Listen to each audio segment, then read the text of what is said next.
Assalamualaikum warahmatullahi wabarakatuh. Selamat berjumpa kembali dalam Wasatiyah channel kebanggaan kita bersama. Pemirsa yang kami muliakan, dalam vlog sebelumnya telah dijelaskan bahwa thariqah adalah ijtihad untuk memasuki dimensi ihsan berlandaskan Al-Quran dan Sunnah Rasulullah Sallallahu Alaihi Wasallam.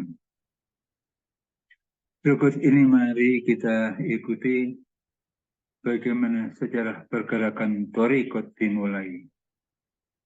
Ciri-ciri dari kaum sufi yaitu wara', zuhud, tawakal, ikhlas, bagaimana yang oleh Nabiullah Muhammad Sallallahu Alaihi Wasallam dan para sahabatnya.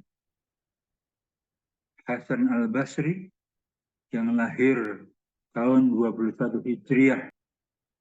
Inilah generasi pertama dari ahli sufi dan latar belakang yang memunculkan gerakan dan untuk mencapai dimensi ihsan adalah tatkala umat Islam yang muncul yaitu pada pola hidup hedonistik.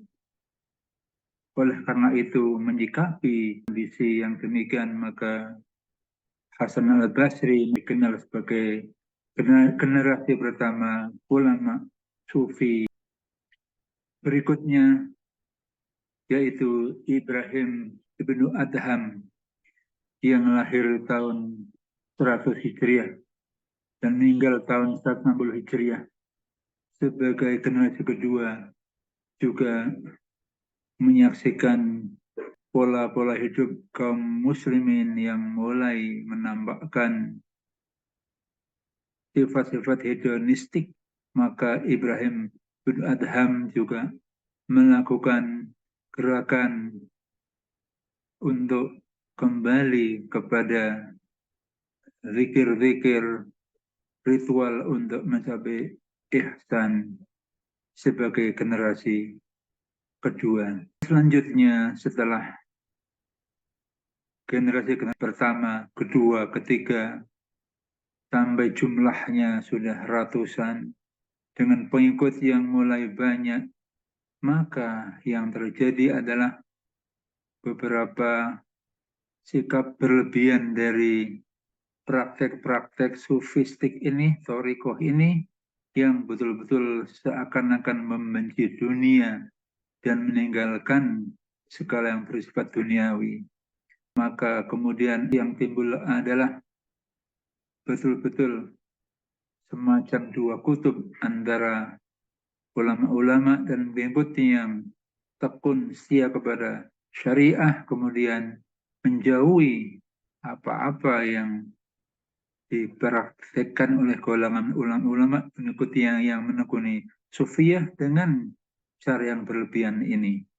Dan akhirnya muncullah gerakan-gerakan dari para ulama-ulama yang betul-betul akhirnya menyeimbangkan, menyelaraskan bahwa semua praktek sufi, metode zikir untuk mencapai ihsan harus betul-betul tegak lurus berada di atas fondasi Al-Quran dan Sunnah dan tidak memisahkan antara syariat dan hakikat.